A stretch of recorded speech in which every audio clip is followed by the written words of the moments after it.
Bom dia! Hoje é 2 de novembro de 2023. Está começando mais uma edição do programa 20 Minutos. Os porta-vozes do sionismo, ideologia encarnada no Estado de Israel, sempre apresentam sua corrente político-ideológica como se fosse a representação dos sentimentos e posições de todos os judeus. Quem fica contra o sionismo, portanto, é antissemita. É esta a versão predominante no Estado de Israel. Há muitos judeus anti-sionistas, contudo. Parte dessa oposição judaica ao sionismo vem de uma visão laica sobre o Estado, mas há também religiosos anti-sionistas. Um dos grupos mais relevantes na crítica ao sionismo é o Neturei Karta, traduzindo do hebraico, guardiões da cidade. Eles são ultra-ortodoxos e se opõem ativamente à existência do Estado de Israel. Com cerca de 5.000 integrantes, concentrados principalmente em Jerusalém, são acusados pelos sionistas de serem pró-árabes. Para conhecermos a posição e a história desse grupo, nosso entrevistado de hoje será o Rabino Weiss. Ele ficou mundialmente conhecido quando, em 2006, participou da Conferência Internacional de Revisão da Visão Global do Holocausto, realizada no Irã.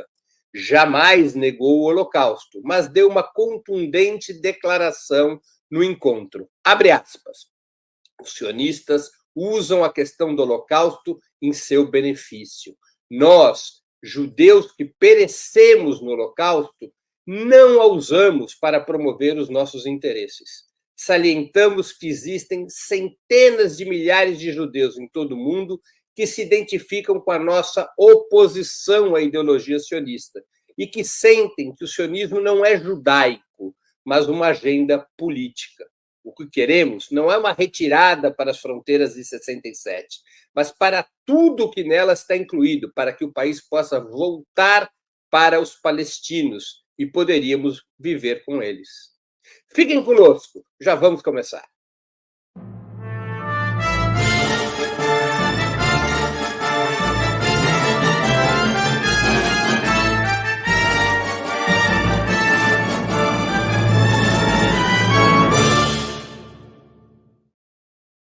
Good morning, Rabbi Weiss. Thank you very much for accepting our invitation. An honor to have your presence in our 20 Minutes show. Thank you. It's an honor and a privilege to be able to present to your esteemed audience with, we hope, and I do pray to the Almighty to bestow upon me His truth, His wisdom, that I may be worthy of conveying His message and so to sanctify His name and bring peace to the world with God's help. So it's really a privilege to be on your show.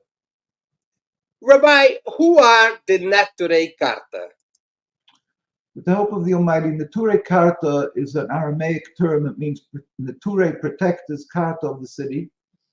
And it is basically the name given to Jews who are simply following the Torah, true to the Torah, and outspoken in explaining and educating the world that the concept of Zionism in the state of Israel is not part of our Jewish religion, is contradictory to our Torah, and they're falsifying and misrepresenting the will of the Almighty, the will of the Jewish people who are true to the Torah around the world. By the way, Rabbi, what are the main religious branches of Judaism in your interpretation? Could you give us a summary of that? With the help of the Almighty, Judaism is a covenant that Jews made 3,000 years ago when Moshe Rabbeinu, our teacher Moses, went up on Mount Sinai in the presence of the whole Jewish nation, that is 600,000 men from the age of 20 to 60, and the wives, children, and everybody in different age spheres. So we're talking over 1 million people who stood there and watched how the Almighty said to us, I am your God. They all heard this, and they saw Moshe Rabbeinu brought down the Torah, which is this covenant that we made with God to be subservient to Him. and to follow the laws of the Torah that was given by God, not written by Moshe Rabbeinu, was given by God.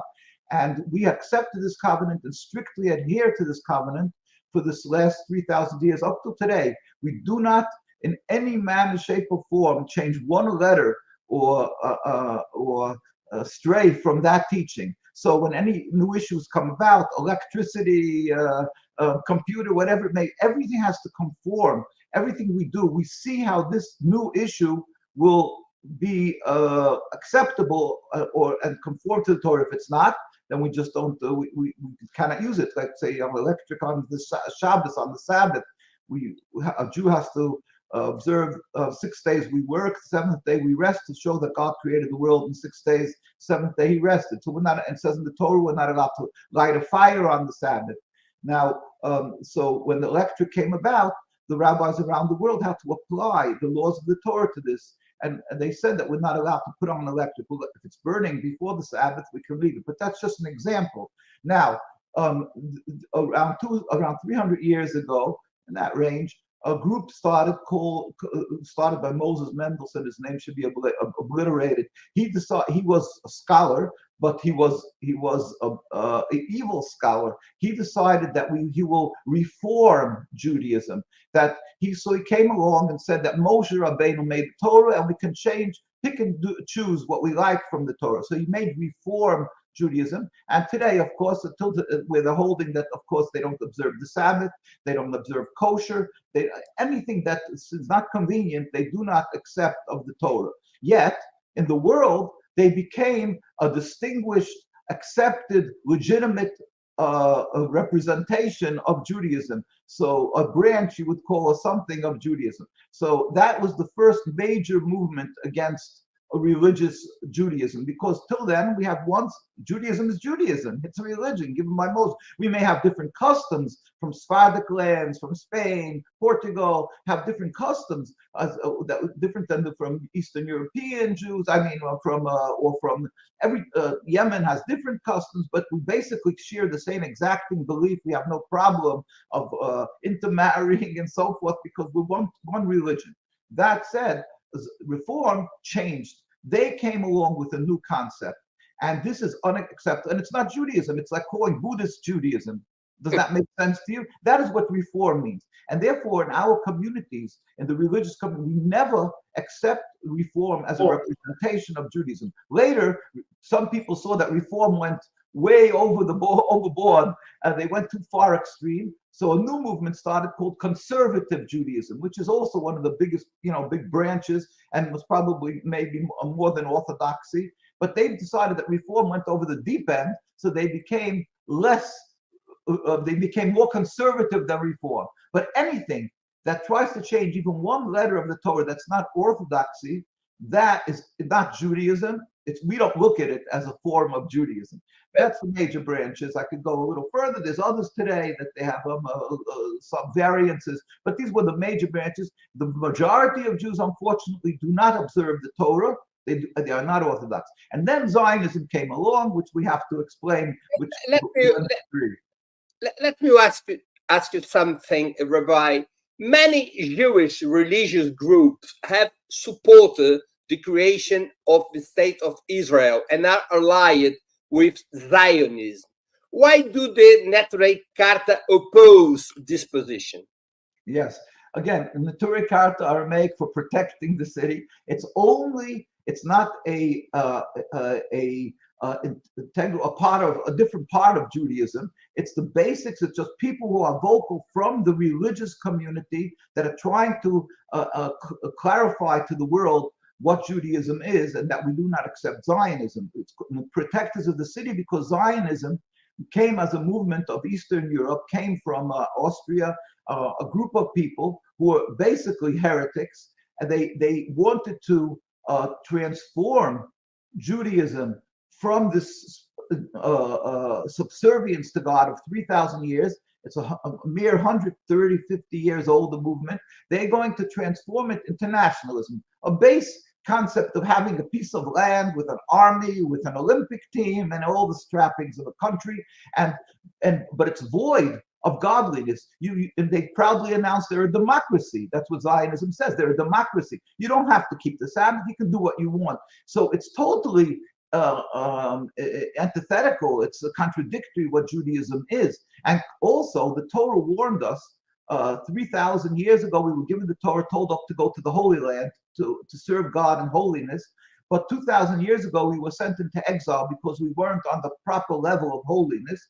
We were dispersed amongst the nations and expressly warned by God through the prophets, Jeremiah, Ezekiel, Isaiah, King Solomon, who wrote very clearly that once we are in exile, we are forbidden to attempt to return en masse in large numbers or to rebel against any nation. We have to be loyal citizens in every country we reside. And thirdly, we're not to make any attempt of leaving exile. So Zionism, when this group of people came, these heretics, and wanted to make an ersatz Judaism, a new Judaism.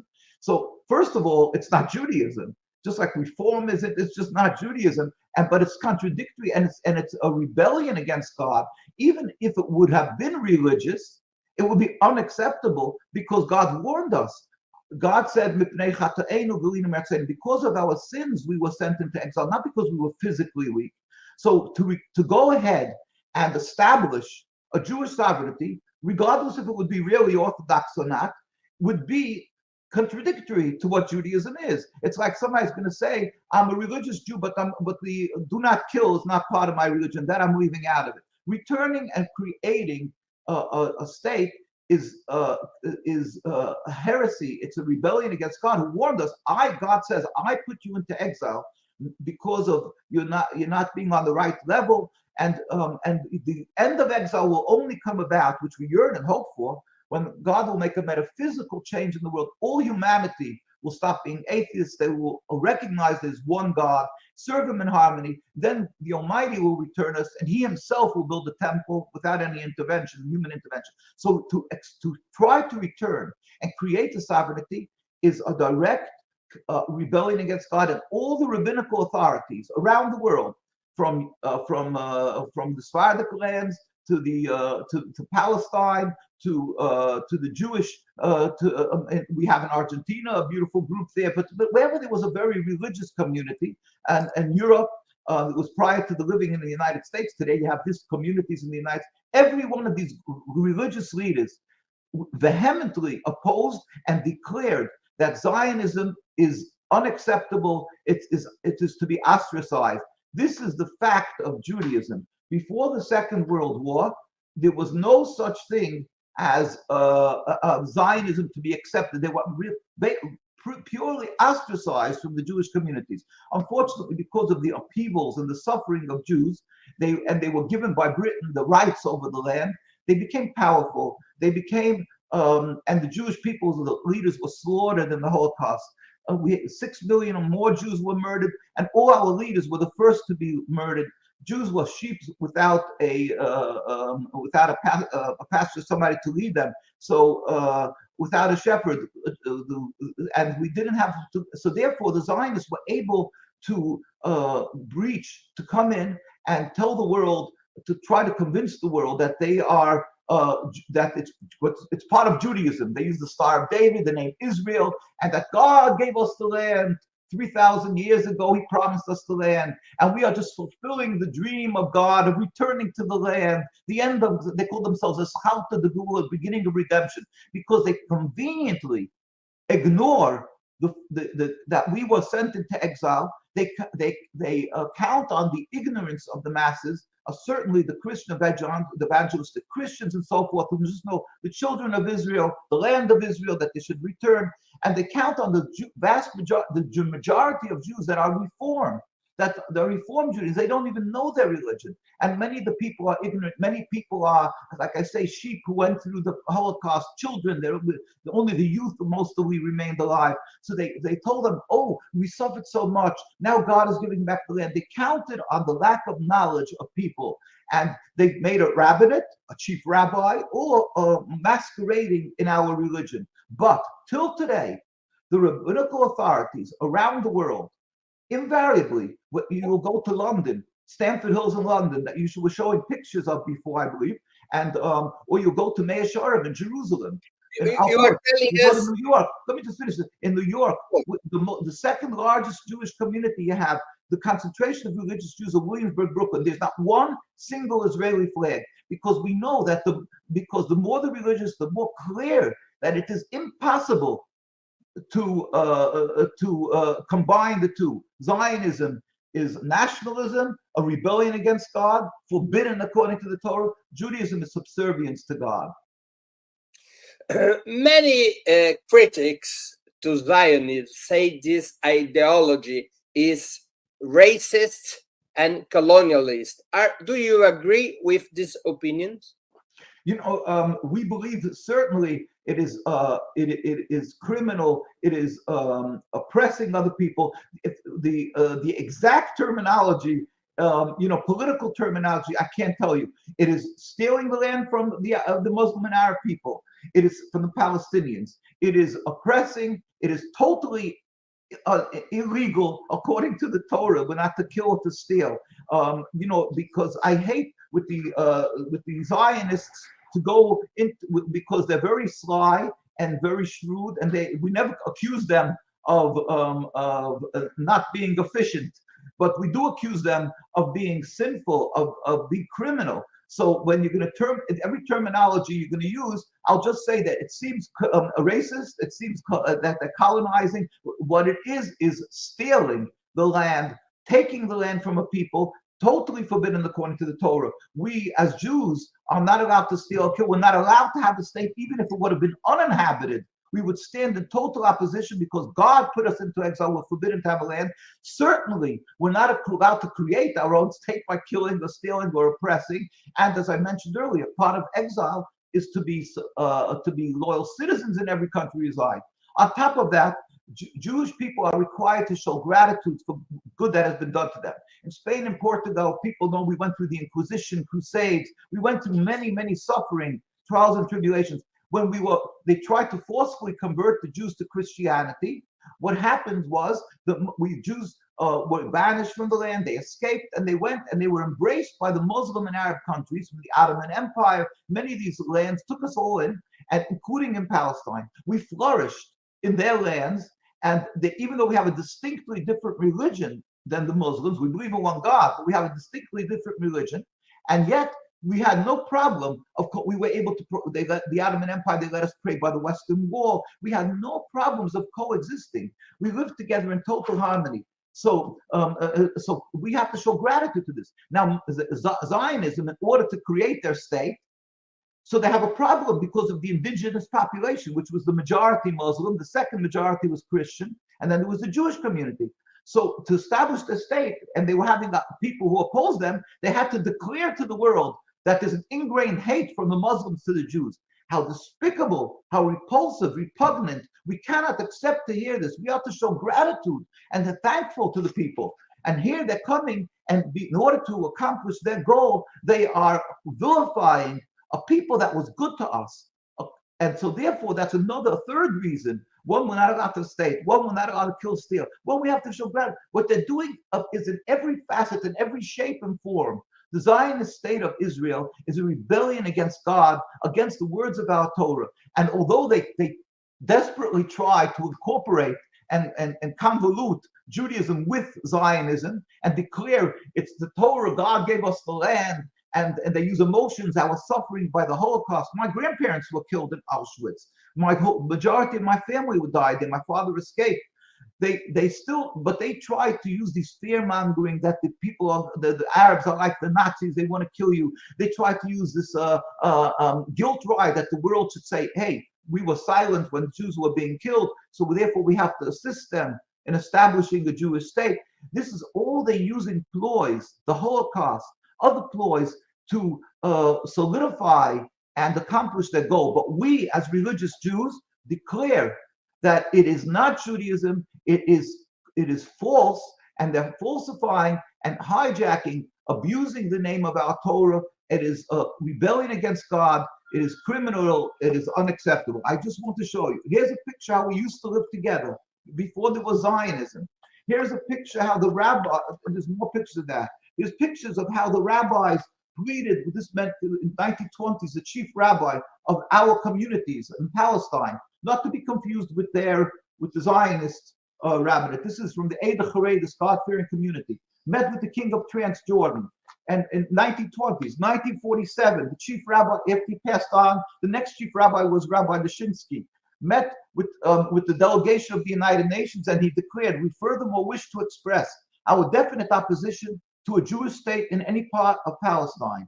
Since then, the Jewish community has been demonstrating in thousands, tens of thousands, and hundreds of thousands in the streets of Jerusalem, because they have a beautiful, large community that lived in Palestine prior to Zionism, and they were also from the communities who declared we don't want the Jewish state. Not only the Muslim and the Christian, but the Jewish community were opposed to this influx, or this encroaching on the community, on this beautiful Holy Land, the Zionists.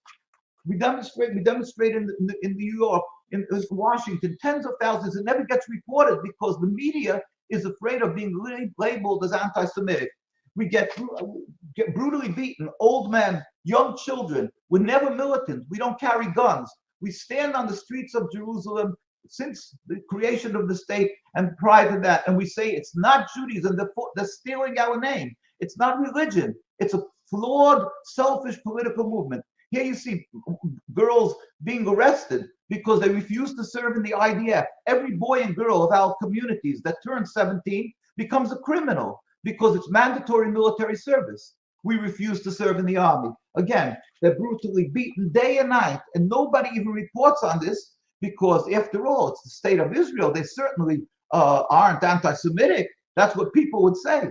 And therefore, they have what they're doing to the people. It must be coming to them.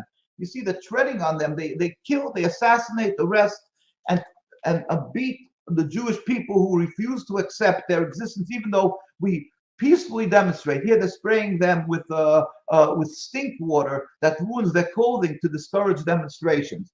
And so we just want the world to know that. Here we are. You can see when they made the PLO, we had a representation with the Palestinian people.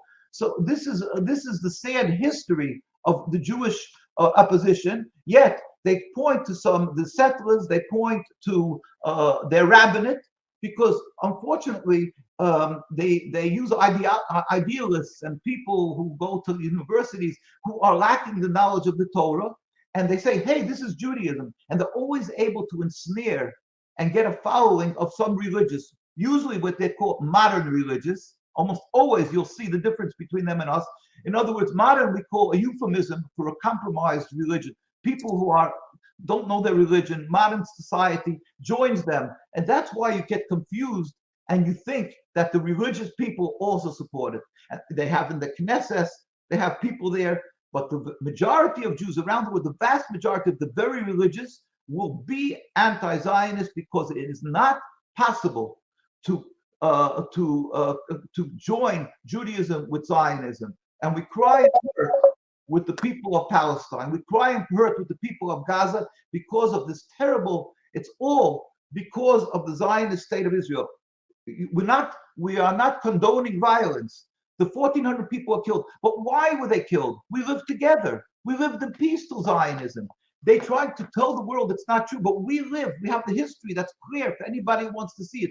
We lived in peace. Zionism came, and since then there's death. Even not only the Jews who are against the Zionists who get killed by them, but simply because of their existence, the hate that was created every action brings a reaction. So even the 1,400 people that died this last week, we put the blame squarely on the Zionists. Their hands are covered in blood, and they are the essence of anti-Semitism. Zionism, the state of Israel, is anti-Semitism. They exacerbate anti-Semitism around the world. They cause death and suffering of Palestinians day and night. And here we see the shocking bombing of the people of Gaza. Day and night, they're bombing them, murdering so many people. Rabbi, before we talk about Gaza, I would like to ask you a sensible question. You became known worldwide when you participate in Tehran in the international conference to review the global vision of the Holocaust, which took place in 2000 6. Isn't it contradictory that a rabbi took part in a supposedly denialist conference as this one? You know, that's just part of, I said, this, the proficiency of the efficiency of the Zionist state. They always manage, just like right now, people in Gaza are being murdered, bombed upon. They're close to 7,000, I think. Tens of thousands are injured. Most probably close to 20,000 are injured. It's unbelievable. It insults the intelligence of the world when they're doing this to the people of Gaza, and the world is silent, and they can let them do it because of their narrative. They vilify the Palestinians, that they're anti-Semitic, and therefore they have the right to bomb them. God forbid. It's false. They're not anti-Semitic. And how they're able to the world support their narrative, it's because they're able to confuse constantly, instead of looking at with intelligence, logic, that it's purely because of Zionism that we have 75 years of death. No, once it was the PLO, today it is the Hamas, and therefore they have a right to bomb, and the world accepts it. When they see that it's putting a band-aid on a hemorrhaging wound, you're going to stop the Hamas today, and tomorrow it'll be something else.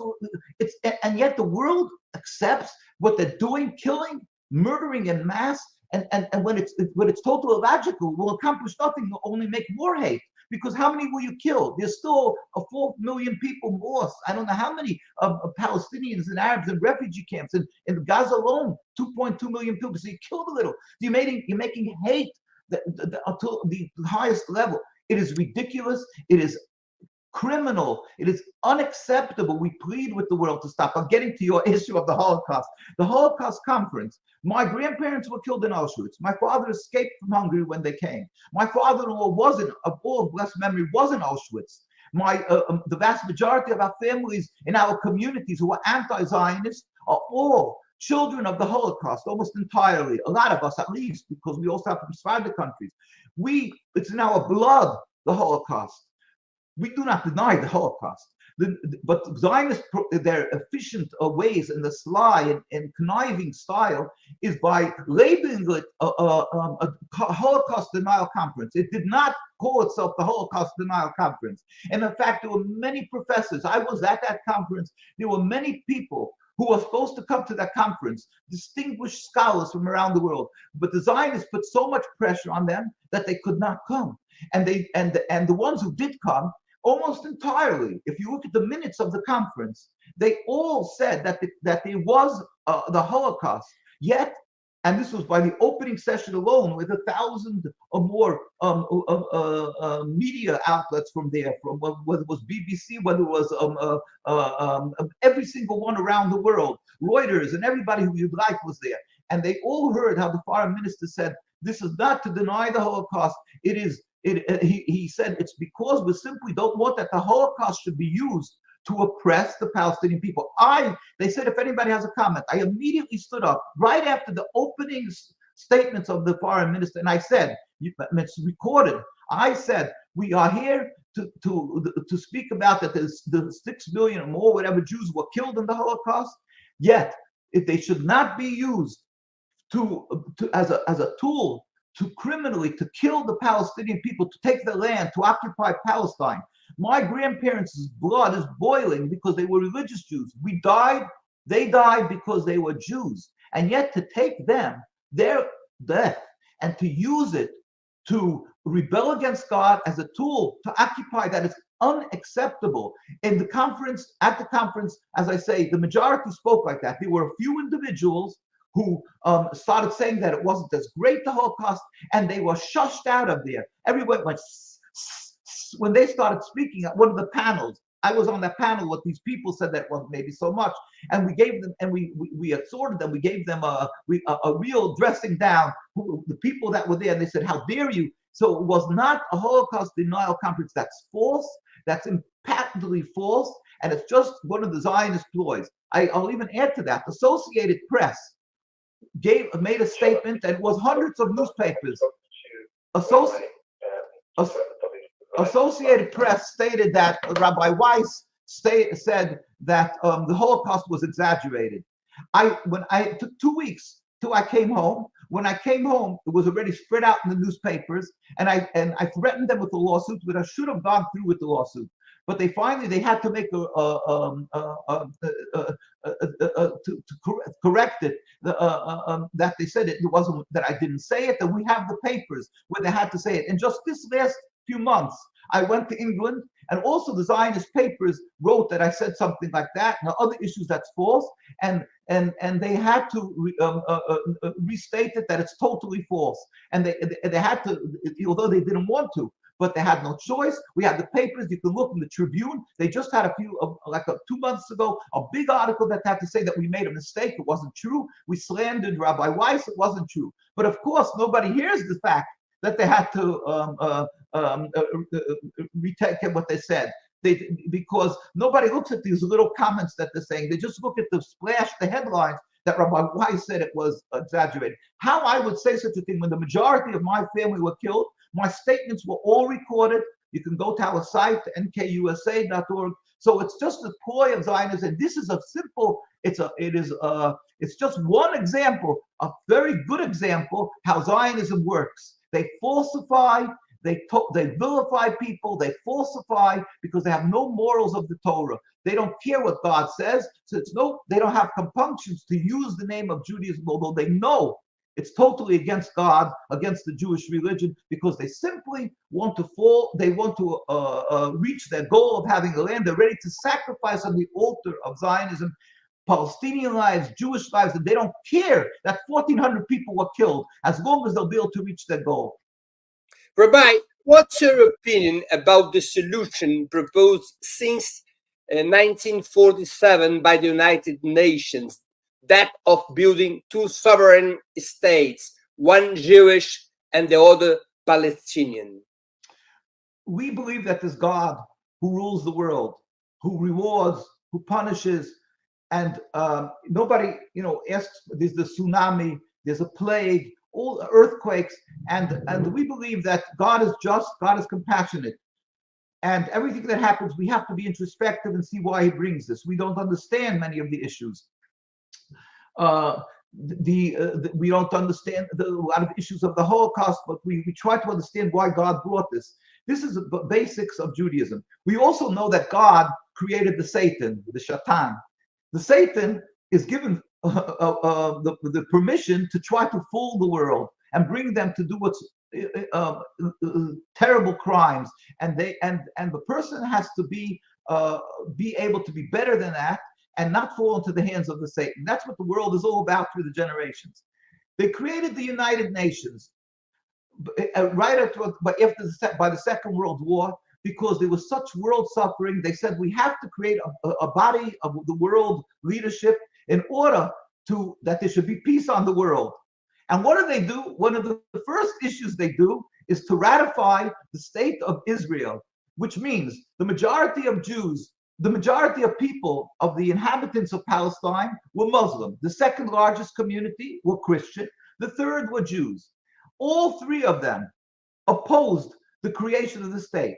Yet they'll ratify this creation of a state of Israel, and they will get, and that it should be a so-called a Jewish state, which it isn't, but so-called a Jewish state that's going to rule over a large part of the Holy Land. What does that mean? That the inhabitants all of a sudden will have to be subservient to a state that's not their religion, that automatically any person with the slightest sense, with logic, with intelligence will tell you that means there's going to be agitation, there's going to be a rift, there's going to be hate, there's going to be trouble. How dare they do such a thing? Yet they ratified a state of Israel in a land that was beautiful fabric of coexistence of Muslims, Jews, Arabs, Christians. So for hundreds of years, till Zionism came about, like around 50 years before the state was declared. But so instead of seeing a solution to remove the agitator, the interloper, the people that this movement that came from somewhere else that all of a sudden ruined the coexistence, so instead they're going to give it a half the land. Wow, what lack of intelligence. I don't want to insult the world body, but so you see, it has to be the works of Satan. It doesn't make any sense, It is wrong. We as Jews stood up from day one. We said we do not accept the existence even 1 inch of the state of Israel. It's against God. It is unacceptable. It's not a Jewish state. We'll never give up our name for this heretic movement called the Zionist state of Israel. And going today, I'll just let you ask, but going to today, the same thing in Gaza. It defies logic. It insults our intelligence to buy into what Zionists are saying. We're going to destroy Hamas. Again, we're not promoting, we're not condoning violence, but it's a reaction. So yesterday was PLO, today it's Hamas. Tomorrow, after they murdered all these people in Gaza, it'll be something else because people cannot be occupied. So it insults the intelligence of the world by doing what they're doing, and that they get supported by world leaders to bomb and bomb and bomb. And there's people lying in the wards without any medical aid. They're making operations without putting them to sleep. Without terrible. What to do right now? Because the state of Israel is the reality right now. What to do from here to the future? I mean, what's the solution for the region, for both Jewish people and Palestinian people? What to do? A multinational state? What to do? Let's look at South Africa. South Africa was here. They were a part of the body of the United Nations. Their ambassador was His Excellency. Imagine, he's His Excellency, who is representing a state that says the black people can't drink from the same fountain. The black people have to go to the back of the bus. The black people are mistreated. And yet they were given the respect as a legitimate, distinguished country. And the ones who opposed them were thrown into prison. Nelson Mandela was a terrorist thrown into prison. So yet, and so somebody could throw up their hands and say, well, forget about it. It's here. This is the facts of life, and we have to make do with it and maybe make a two-state solution. The world had the grassroots, the people like me and you and people around the world who said this is unacceptable, and they put pressure on their governments. They said, you may be comfortable in your position, and if you'll stand up against Zionism, you may be blackballed, and you may be considered an anti-Semite because you're standing up. But because you want your votes, you want your political position. But we will insist, as people who have humanity, we call godliness. The people around the world, just like against South Africa, they stood and stubbornly continued till it stopped. Remember, till 100 years ago, Jews, without any human rights groups to protect them, lived in every single Arab country, in Egypt, in Iran, in Tunisia, in Yemen, Lebanon, Iraq. We had communities that flourished, that put out our greatest leaders, our greatest rabbis. So we had no problem because of even with a distinctly different religion, to coexist. Zionism came, and everything became a quagmire of death and suffering. So now you ask what could be done? Use the logic of the world should see. They just simply will have to turn to them and say, kids, this is enough. You can't do this. It's impossible. We have to remove this. Remember, let's call this the Republican Party, Democratic Party, the party of Israel. Remove this party that's celebrating. Remove the party of Israel so that we'll be able to coexist. I met with the people in Lebanon, Hezbollah. We went to Gaza. We met with the leaders. We were in Al-Azhar when they made the meeting, the Grand Mufti of Al-Azhar. We met with all the Sunni leaders, with the Shiite leaders. Everyone unabashedly said to the world, we are not against Jews. In Iran, they say we are not against Judaism, only against Zionism. They're clear in that.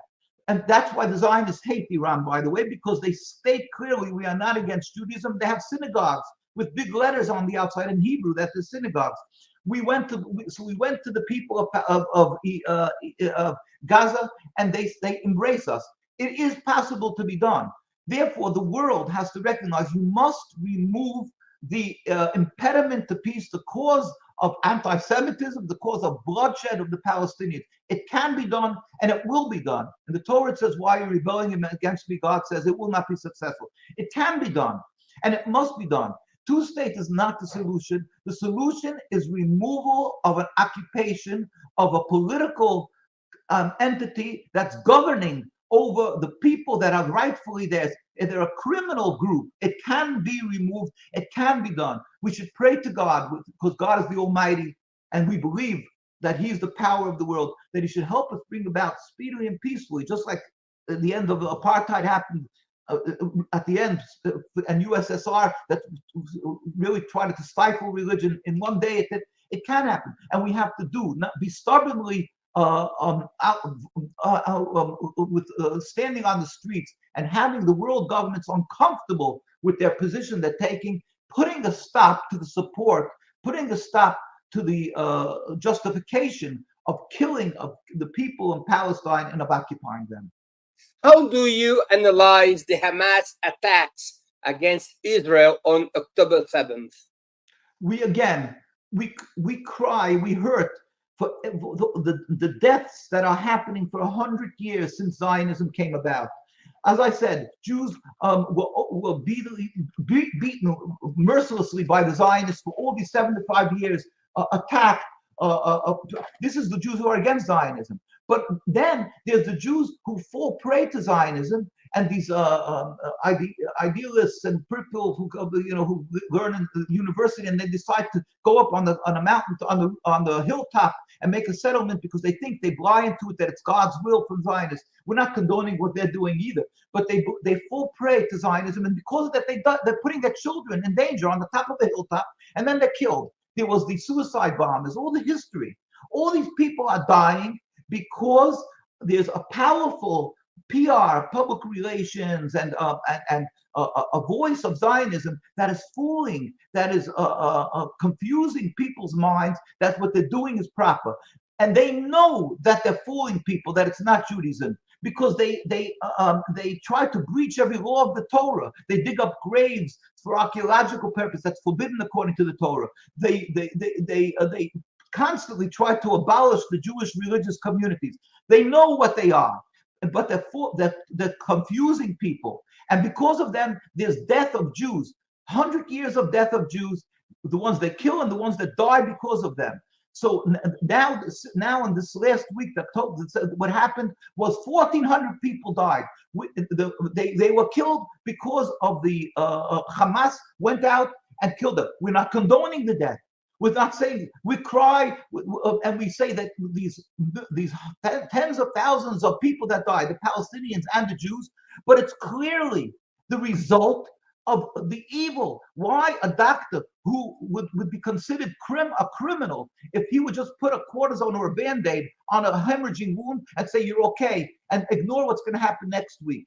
This by saying that Hamas is the ones, you're playing into the hands of the Zionist cruelty of their occupation and insulting your own intelligence. But do you think that Israel? It's the state of Israel that is the cause of the 1,400 people to die. It's the criminal. Their hands are covered in blood. Stop them, and there won't be any Hamas.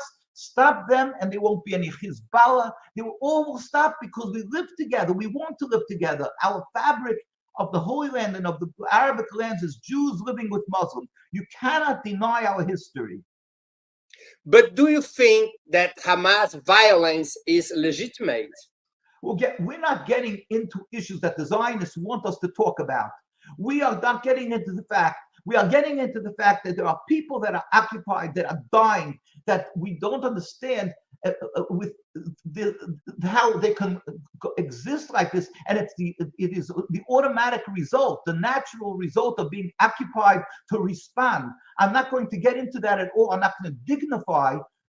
That's the talking point. Not that you're trying. I don't mean you, but it's the talking point of Zionism that's trying to obfuscate, to divert from what we have to immediately confront and talk about. Death every single minute of the people in Palestine and Jews. That is purely, directly because of the occupation that is ongoing every minute. And we have to stop and somehow scream to the world that right this second, give medical aid, give cease and desist the bombing and give medical aid. Those people don't have anesthesia. They don't have. They're dying. They don't have medication. They've been bombed. 20,000, whatever this are, injured there. The world dare not be silent. And we're going to talk about issues that have irrelevant because it's Zionism that is causing this. Do not insult our intelligence. We should not be pulled into the Zionist the way they want us to talk. But Rabbi, don't you think that Israel has the right to self-defense as advocated by the Netanyahu government and its allies? They don't have a right to exist. I'm asking you, if somebody would come into, God forbid, into your house with a gun and say and shoot one member, God forbid, not to you, but and shoot a second and then stand there and then somebody's going to get up a stick and start hitting them and they go, wow, you made me bleed, and they just and then he's going to say, I'm going to kill you, and so we're going to ask, it's going to freeze for a second. We'll turn to a third. The police walk in. And you'll ask the police, what do we have to do here? He says, well, that guy has a right to resist. You just punched him in the arm. He has a right to resist. Do you realize how ridiculous the question, what's going on here? They have a right to resist. They're occupying. They were warned. They were warned by the Jewish inhabitants. They were warned by our rabbinate that lived there for hundreds of years. Our rabbis pleaded with them. Our rabbis stood up. The community that was living there for hundreds of years, they said, you are persona non grata. You are not the fabric of the Holy Land. You are not Jewish. You are not representing Judaism. You are masquerading as Jews. We stood up. We demonstrated constantly. They came and they caused death. There were suicide bombers. There was intifada. Everything happened because of them. And then they stand up and say, we're victims. We're innocent victims. We're going to have to make IDF, Israeli Defense Force. Not an army. They have an Israeli Defense Force. I mean, again, they're insulting the intelligence of the world. They are rebelling against God in my name, and they're doing something criminal. That's a nekba, what the Arabs call it, and that is the word. And we really, really have to insist that we plead with the world leaders. Use your intelligence. Stand up. Stop this occupation. Stop and on this second, save the people of Gaza. Do you think that Israel's attacks on the Gaza Strip represent an ethnic cleansing operation or even genocide, as many people say? Again, I told you, they're very wily, the Zionists. So I don't know what words in English they are, but they're mass murdering the people. They want to wipe them out. They want to not wipe them out. They want them removed from Palestine. They wouldn't care if the Palestinian people are living in Africa. That would be fine by them. So they may say that it's a words difference, that it sounds like genocide, it looks like genocide, it sounds like ethnic cleansing, it looks like ethnic cleansing. They say if it walks like a duck, it talks like a duck, it is a duck, as I'm saying. But whatever it may be, people say if it's the Holocaust. We said the Holocaust, the Nazis, Jews tried to escape. My father tried to get his parents out. The people tried to escape. No, they wanted to murder every Jew. So maybe there's a difference between the Holocaust and that. There is a difference because, like I say, they wanted to totally eradicate Jewish people and other people who they were against. The Zionists will be very happy if the Palestinian people will march out and go to Egypt, and Egypt's not far enough. They would want them in Africa or in Asia. They don't want them near them because they shouldn't come back. That's what they want. So against the exact literal word for it, but it looks like we say genocide and ethnic cleansing and so forth. It is a crime against the Almighty, the one who created the world, who the world belongs to. They have no right. The existence of the Zionist state of Israel, they have no right to exist. They are not a Jewish state. They are an anti-Semitic entity. Are the Neturei Karta mobilizing against the war? We've been, our people have been around the world tirelessly standing up, pleading with the world, speaking up, and trying to get the world to wake up from what they're in from sleepily walking together with the Zionists in a sleepwalk, together with the Zionists. And they're just continuing, but it was, oh yeah, always, the evil people who hate the Zionists, yeah, we have to give them another gun. Yeah, oh, something happened, another gun. So we go around. There would be, let me tell you, tens and tens of thousands of more Jews outspoken. and most probably in the hundreds of thousands. And I withdraw that. I retract that. It's not tens, but hundreds of thousands would be outspoken, because we have hundreds of thousands of Jews, anti-Zionists, who live in Palestine and around the world. They would all be outspoken against Zionism because it's an injustice done in the name of our religion. But they aren't, because of the Zionist attacks, vicious attacks of the Jews. Just this last week, they broke into the homes last week in the religious Jews' homes, because they had demonstrated by day. And part of their ploy is to psychologically affect people, that they should not be able to be frozen, not to take action. So they broke into the homes of the ones who demonstrated, and they arrested them. They destroyed synagogues. They went into synagogues, turned it upside down, and of course confiscated everything they could find in the homes of the furniture and everything in the homes of the Jews. They arrested them in Palestine and Jerusalem. And we went to a demonstration in Manhattan. They came back later to our car. The tires were slashed. The mirrors were broken. The car was keyed, and they threaten our lives. And the people hear that around the world, how they threaten us, how they try to destroy the lives of the people who are anti-Zionist. And therefore, and that's amongst the Jews. Amongst the non-Jews, anybody knows a politician who speaks up against them or shows sympathy for the Palestinians is committing political suicide. There's books written about that. Finley, congressman, was four-time incumbent, and he wrote a book about it. He lost his job because he spoke up for Palestine. They call them anti-Semites. A newspaper that speaks up against, that shows sympathy for Palestinians or presents our view or something like that. It happens once, they may forgive them. It happens twice, they have a campaign, and they destroy their media outlet. They destroy the politicians. So everybody's afraid to be outspoken. Still in all, thank God, the chief rabbi of Palestine, who was after this Rabbi Dushinsky, who I showed you, his name was Rabbi Joel Teitelbaum, he was the chief rabbi in Palestine, not of the Zionist chief rabbi. Remember, that's a farce. From the Eidah Haredis, God-fearing community. He himself moved to New York and remained with the title chief rabbi in the 1950s, 1960s, and 72 he passed on. And he kept on urging people of the Jewish communities. He said, if it's possible, move away. Don't be under the occupation. That said, most people couldn't move. You can't get visas, you can't this. So you have hundreds of thousands living the anti-Zionists. But he urged his followers, he said, I plead with you, go out onto the streets at the cost of your lives. Let us speak up and tell the world that this is not Judaism. It's a desecration of God's name. It's a sullying the name of Judaism. And he used to cry, and we hear the tapes. Anti-Zionism is not the same thing that anti-Semitism. Anti-Zionism is pro-Semitism, because Zionism is the greatest exacerbator of anti-Semitism around the world. All the Arab and Muslim countries that consider themselves a ummah, one nation. So people in Malaysia support. You have 2.5 billion, I believe, Muslims around the world. I believe I think it's 2.5 billion. Yes, Muslims. They all are standing in sympathy with the Palestinians. So in one stroke, Zionism is creating a hatred, and people unfortunately confused.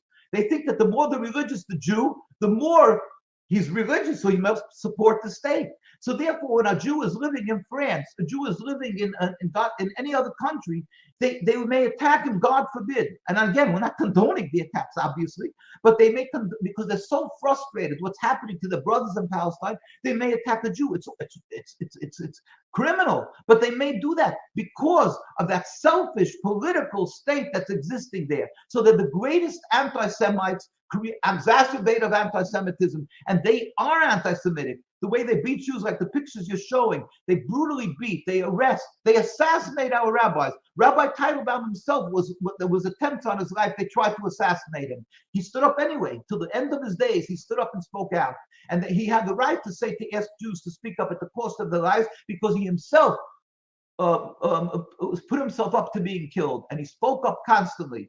And that is what Judaism is, to sanctify God's name and to speak up against Zionism, till ultimately you will see that one day there will not be a state of Israel because it's a rebellion against God, and God has the power in the world. We don't know why he created a tsunami. We don't know why he let the Satan create the state of Israel, but it will end. We only pray to him that it should happen speedily and peacefully without any more bloodshed.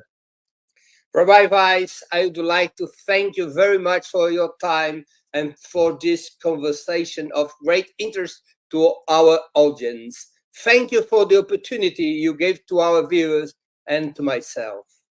Thank you. It is an honor and a privilege. Agradeço também a todos e todas que assistiram a esse programa, em especial aqueles e aquelas que puderam fazer contribuições financeiras ao nosso site e ao canal de Ópera Mundi no YouTube. Sem vocês, nosso trabalho não seria possível e não faria sentido. Um grande abraço a todos e a todas.